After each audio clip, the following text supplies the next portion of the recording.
Was a great team win. Went up there in a very hostile environment, bad weather, and to our kids' credit, to our players' credit, student athletes came out. They played very hard, did a lot of things that we asked them to do, and that we had prepared for. I thought the coaching staff, offensive, defensively, kicking game wise, we had prepared our young men well, and really about just battling and dealing with the elements, what might happen. I thought we handled that very well. So great team win. I thought we executed and won in all three phases of the game. And again, happy for our student athlete success, happy for our coaching staff, the alumni and the fans that they could celebrate that as well. Very, very, very grateful for that outcome. And you entered that contest as the #1 team in the country with the fewest turnovers, only one all season. And then we had 2 fumbles lost on Saturday. Did you think that was due to the weather, the slippery conditions? Without a doubt. I think Coach Scott would concur as well. That had a lot to do with it. And we'd done some wet ball drills all throughout the week. We've done some ball handling things, some throwing the balls to receivers with wet balls and anticipating. And, we managed that well, throughout most of the game. It just got a little sloppy, I thought, towards the end. And that led to our having an additional turnover. But we'll move on and hopefully get on another streak where we're protecting the ball and taking care of it well. Towards the end of the ball game, pitching a shutout. As a coach, do you think about those things? Was that something you were worried about? Not at all. Many years ago, or some years ago, that would have been very big for me. I'll be honest with you. I know the players wanted, some of them were trying very hard to preserve that. But for me, it was just, getting out of the game safely, getting out of the game without any major injuries. I thought we, accomplished what we went up there to do.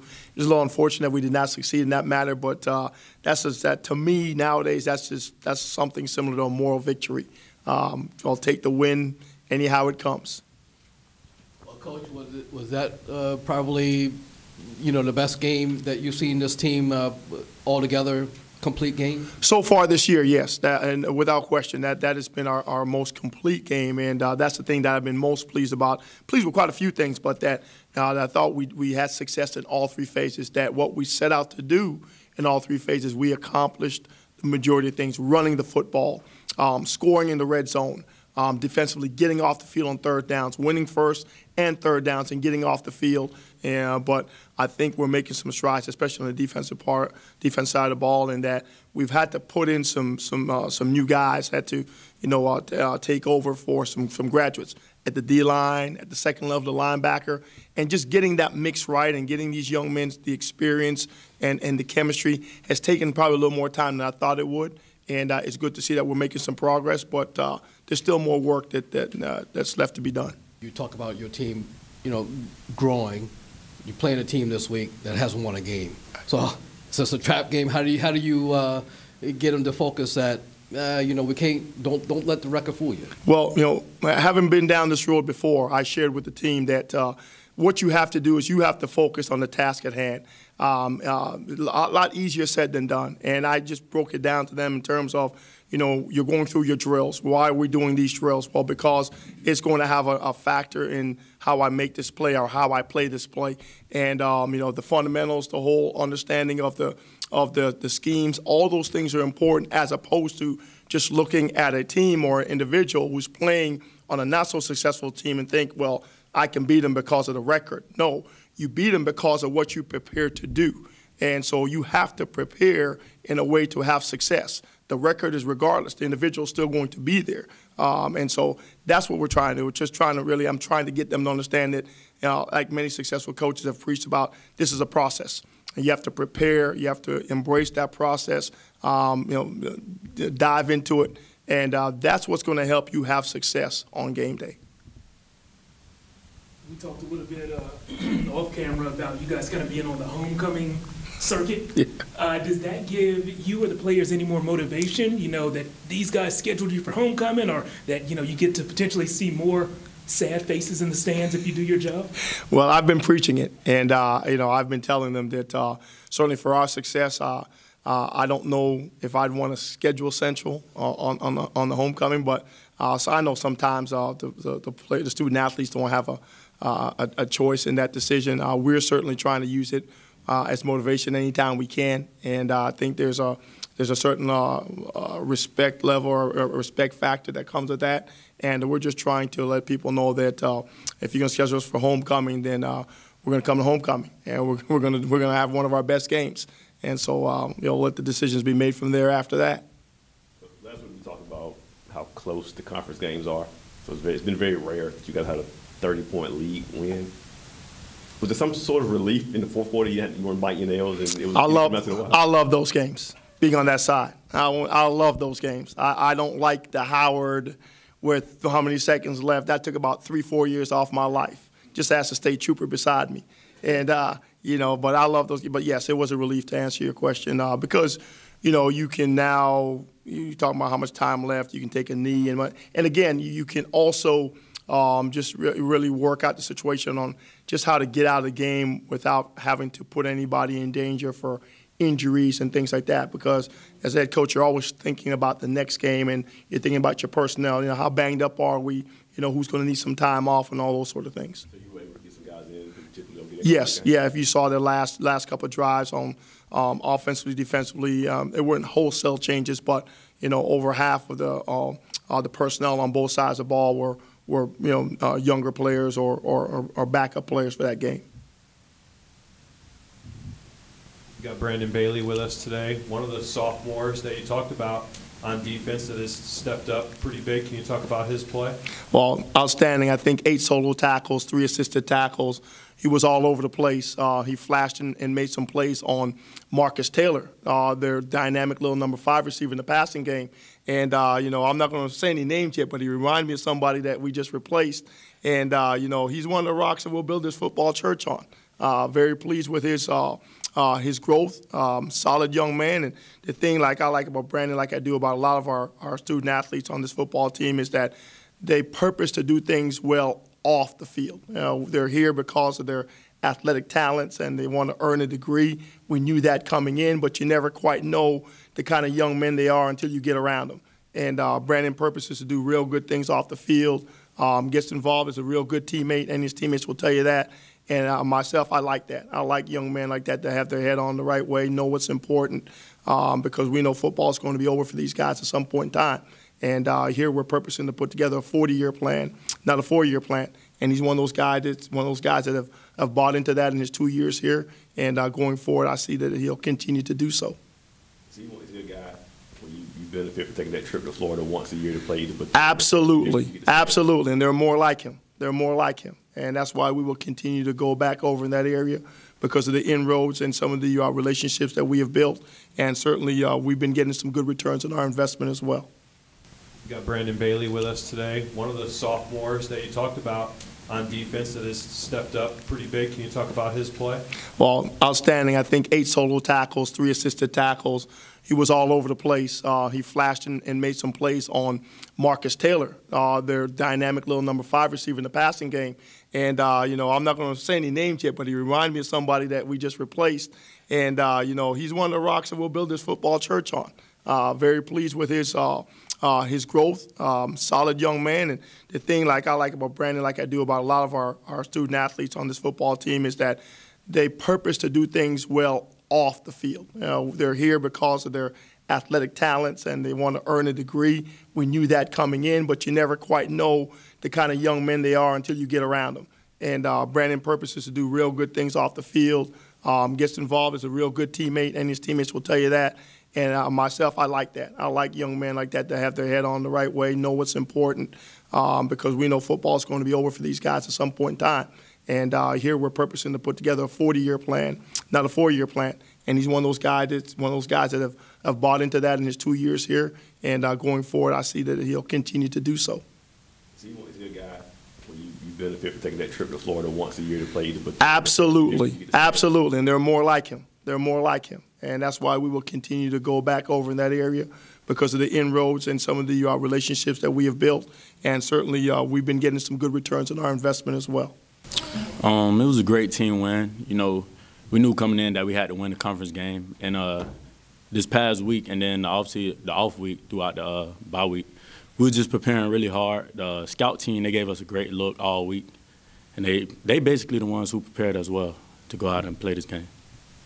It's got to be pretty fun as a defense to have 5 takeaways. What was that like? And they were spread out too. You had a lot of guys involved. It was fun, you know, seeing everybody running around, smiling, having fun. You know, you always want to see that when you plan on the defense. It was a wonderful time, and I hope we can just continue to do that and play the Central football that we know we could play.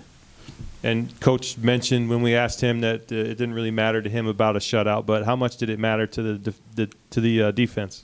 I mean, we really did want a shutout, but at the end of the day, we got out of there with a win, so we wasn't complaining or anything. And then a lot of people were able to get their feet wet, so we were just happy about that, really. Once the turnover start and the belt start getting passed around the sideline, does it get kind of contagious that everybody wants to fly to the ball and make a play? Yeah, it definitely does. Like, because I feel, all right, for example, if one linebacker get a takeaway, now I feel like, all right, now I got to go get me one. So now it's like everybody on the defense is trying to go out and get theirs. So that's basically how everybody just started flying around, and making more plays. Is it because you want to make plays or you want to wear the belt? I mean, it's both. Because everybody do want to wear that belt. I haven't got the belt yet, but I plan to get it soon.